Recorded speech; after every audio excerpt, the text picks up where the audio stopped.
اعوذ باللہ من الشیطان الرجیم، بسم اللہ الرحمن الرحیم۔ جی تو السلام علیکم ویورز، کیا حال چال ہے؟ امید ہے آپ سب خیریت سے ہوں گے۔ آج کا ٹاپک ہے چونٹیاں گھر سے کیسے بھگائیں۔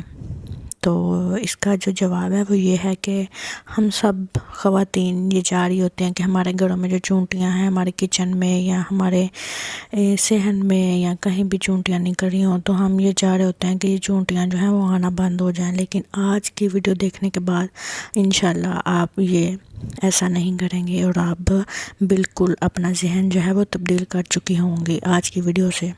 تو اس کے بارے میں یہ ہے کہ چونٹیاں جس گھر میں آتی ہیں اس گھر میں رزق کی فراوانی ہوتی ہے۔ جی ہاں، بالکل ایسا ہی ہے۔ جس گھر میں چونٹیوں کا نزول ہوتا ہے وہاں پہ اللہ تعالیٰ رزق کی فراوانی بھیجتے ہیں، وہ اپنے ساتھ اپنا رزق لے کے آتی ہیں اور اس گھر کا رزق بھی اور زیادہ وافر مقدار میں ہو جاتا ہے۔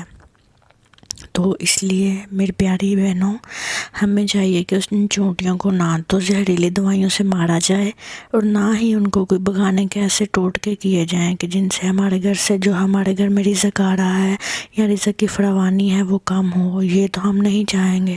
تو اس لیے آپ ایسا کر سکتے ہیں کہ ہاں، ان کو ایک جگہ پہ جو ہے وہ سائڈ پہ کر کے آپ ان کو کچھ کھانے پینے کی میٹھی چیز یا کچھ چینی یا شکر وغیرہ ڈال دیں، تاکہ وہ آپ کے کچن میں یا جہاں پہ آپ چاہتے ہیں کہ وہ نہ آئے وہاں نہیں آئیں گے۔ آپ ایک جگہ محسوس کر لیں تو وہیں روز ان کو اسی جگہ پہ آپ یہ دانہ ڈالتے رہیں، تو انشاءاللہ عز و جل ایک تو وہ تانگ بھی نہیں کریں گے، دوسرا آپ کے رزق میں فراوانی ہوگی۔ اگر آپ کو میری ویڈیو اچھی لگی ہو تو پلیز لائک کریں، سبسکرائب کریں اور شیئر کیجیے۔ جزاک اللہ خیرہ۔